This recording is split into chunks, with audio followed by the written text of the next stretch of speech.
Hi అండి. Welcome back to happy recipes. నేను మీ స్వప్నని. ఈరోజు వీడియోలో ఒక కమ్మని స్వీట్ రెసిపీ చూపిస్తున్నానండి. చాలా బావుంటుంది. పండగలప్పుడు కూడా ఎక్కువ హడావిడి లేకుండా సింపుల్‌గా అయిపోయే ప్రసాదం రెసిపీ అని చెప్పొచ్చు. అలాగే పిల్లలు ఏదైనా స్వీట్ అడిగినప్పుడు కూడా 10 నిమిషాల్లో ఈజీగా రెడీ అయిపోతుంది. కమ్మగా కూడా ఉంటుంది. ఇలా నోట్లో పెట్టుకుంటే అలా కరిగిపోతుంది. కాబట్టి ఒక్కసారి ఈ హల్వాని తప్పకుండా మీరు కూడా ట్రై చేయండి. చాలా బావుంటుంది. చేసుకోవడం కూడా చాలా సింపుల్. లేట్ చేయకుండా వీడియోలోకెళ్ళి చూసేయండి మరి.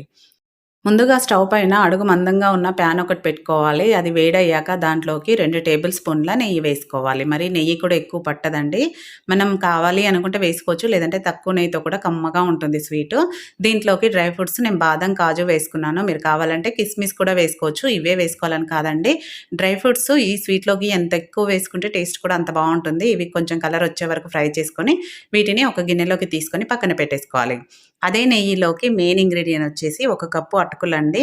అటుకులు అంటే పోహ అంటారు కదా! వాటిని 1 కప్పు తీసుకొని ఈ నెయ్యిలోనే ఫ్రై చేసుకోవాలి. ఎక్స్‌ట్రా నెయ్యి యాడ్ చేయనవసరం లేదండి. అదే నెయ్యిలో ఇది కొంచెం కలర్ మారే వరకు లో ఫ్లేమ్‌లోనే దగ్గరే ఉండి కలుపుకుంటూ ఇలా ఫ్రై చేసుకోవాలి. ఇవి తొందరగానే వేగిపోతాయి. ఎక్కువ టైం కూడా పట్టదు. మనం చేత్తో విరిస్తే ఈజీగా విరిగేటట్టు అయితే సరిపోతుంది. అలాగే ఇవి వేగినాక మంచి కలరు అలాగే మంచి వాసన కూడా వస్తుంది. ఇప్పుడు వేగిపోయాయి. స్టవ్ ఆఫ్ చేసేసి దీన్ని కింద పెట్టేసుకోవాలి. అలాగే వీటిని ఇందులోనే ఉంచకూడదండి. ఉంచితే అడుగుకు ఉన్నవి కాస్త ఇంకొంచెం కలర్ మారతాయి. కాబట్టి వీటిని ఒక గిన్నెలోకి వేసుకొని పూర్తిగా చల్లారబెట్టుకోవాలి. చూడండి నేను ఇలా గిన్నెలోకి వేసుకున్నాను. ఇప్పుడు ఇవి కంప్లీట్‌గా చల్లారిపోయాయి. ఇలా పూర్తిగా చల్లారితేనే మనము గ్రైండ్ చేసుకోవడానికి ఈజీగా ఉంటుంది. ఈ అటుకుల హల్వా అనేది చాలా కమ్మగా ఉంటుందండి. ఇప్పటివరకు ట్రై చేయకపోతే మాత్రం తప్పకుండా ట్రై చేయండి. అందరికీ నచ్చుతుంది. ఇప్పుడు వీటిని పూర్తిగా చల్లారినాక మాత్రమే మిక్సీ జార్ తీసుకొని దాంట్లోకి వేసేసుకోవాలి. ఇలా అటుకులు మొత్తం వేసుకొని మెత్తగా గ్రైండ్ చేసుకోవాలి.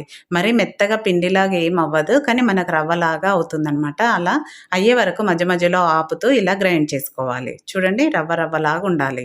మనం హల్వా చేస్తే ఇలా ఉంటేనే టేస్ట్ బావుంటుంది. మరీ మెత్తగా అవ్వకూడదు. ఇప్పుడు దాన్ని పక్కన పెట్టేసుకొని నెక్స్ట్ స్టవ్ పైన మళ్ళీ అదే ప్యాన్ పెట్టుకొని 1 కప్పు అటుకులకి 3/4 కప్పు బెల్లం వేసుకుంటున్నాను. మీరు స్వీట్ ఎక్కువ తినే వాళ్ళైతే 1కి 1 వేసుకోండి.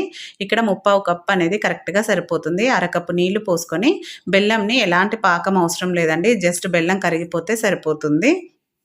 ఇలా కలుపుతూ బెల్లం కంప్లీట్‌గా కరిగే వరకు దగ్గరే ఉండి ఇలా కలుపుకోవాలి.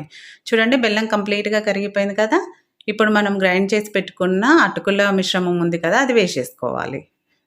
ఇలా మొత్తం వేసుకొని ఫ్లేమ్‌ని లో ఫ్లేమ్‌లో పెట్టుకోవాలండి. ఇది వేసుకునేటప్పుడు లో ఫ్లేమ్‌లో పెట్టి ఎక్కడ ఉండలనేది లేకుండా నీట్‌గా కలుపుకోవాలి. చూడండి ఇలా వీడియోలో చూపిస్తున్నట్టు అస్సలు ఉండలనేది ఎక్కడ ఉండొద్దండి. అలా నీట్‌గా కలుపుకోవాలి. ఇలా మనం కలుపుతూ ఉండగానే అది పూర్తిగా దగ్గర పడుతూ ఉంటుంది. ఈ అటుకులదనేది మనం బెల్లం వాటర్‌ని ఈజీగా అబ్జర్వ్ చేసుకొని దగ్గర పడుతూ ఉంటుంది. దీంట్లోకి మంచి ఫ్లేవర్ కోసం ఇలాచి పొడి వేసుకుంటున్నాను. అలాగే ఇలా కలుపుకున్నాక నెక్స్ట్ మంచి కలర్‌లో రావడం కోసం ఫుడ్ కలర్ వేసుకుంటున్నానండి. Red food colour. మీకు నచ్చితే వేసుకోండి. లేదంటే స్కిప్ చేయండి. అలానే ఉన్నా కూడా పెద్ద టేస్ట్‌లో అయితే డిఫరెంట్ ఏమి ఉండదు. చూడ్డానికి కలర్‌ఫుల్‌గా ఉంటుందని వేసుకున్నాను అంతే. అలాగే ఇలా దగ్గర పడినప్పుడు కొంచెం కొంచెంగా నెయ్యి వేసుకోవాలి. నేనిక్కడ ఒక 2, 3 టేబుల్ స్పూన్ల నెయ్యి వేసుకున్నానండి. కలుపుకుంటూ నెయ్యి యాడ్ చేసుకుంటే ఈ హల్వాకి మంచి కమ్మని టేస్ట్ వస్తుంది. ఇలా నెయ్యిని మధ్య మధ్యలో యాడ్ చేసుకుంటూ ఒక 2 నిమిషాల పాటు లో ఫ్లేమ్‌లోనే ఉడికించుకోవాలి. ఫైనల్‌గా ఇది కొంచెం ఫ్రై అయ్యాక ఇప్పుడు దీంట్లోకి డ్రై ఫ్రూట్స్ ఫ్రై చేసుకున్నాం కదా! వాటిని వేసేసుకోవాలి. వేసుకొని అంతా కలిపేసుకుంటే మనకిప్పుడు స్వీట్ అనేది రెడీ అయిపోయిందండి. చాలా సింపుల్‌గా 10 నిమిషాల్లో మనకి స్వీట్ అనేది రెడీ అయిపోతుంది. ఇలా రెడీ అయిన దీన్ని స్టవ్ ఆఫ్ చేసేసి దేవుడికి నైవేద్యంగా పెట్టాలన్నా, పిల్లలు ఎప్పుడైనా స్వీట్ కావాలని అడిగినా 10 నిమిషాల్లో ఇంట్లో అటుకులు ఎవరి దగ్గరైనా ఉంటాయి కాబట్టి అప్పటికప్పుడు ఇలా చేసి పెట్టండి. చాలా హ్యాపీగా తినేస్తారు. టేస్ట్ కూడా కమ్మగా ఉంటుంది. ట్రై చేశాక మీకెలా కుదిరిందనేది కూడా ఫీడ్‌బ్యాక్ పెట్టండి. అలాగే నచ్చిందా వీడియో? నచ్చితే లైక్ చేయండి. మీ ఫ్రెండ్స్, రిలేటివ్స్‌తో షేర్ చేసుకోండి. మరిన్ని టేస్టీ రెసిపీస్ కోసం మన ఛానల్‌ని తప్పకుండా సబ్స్క్రైబ్ చేసుకోండి. Thank you for watching. మరో మంచి వీడియోతో మళ్ళీ మీట్ అవుదాం.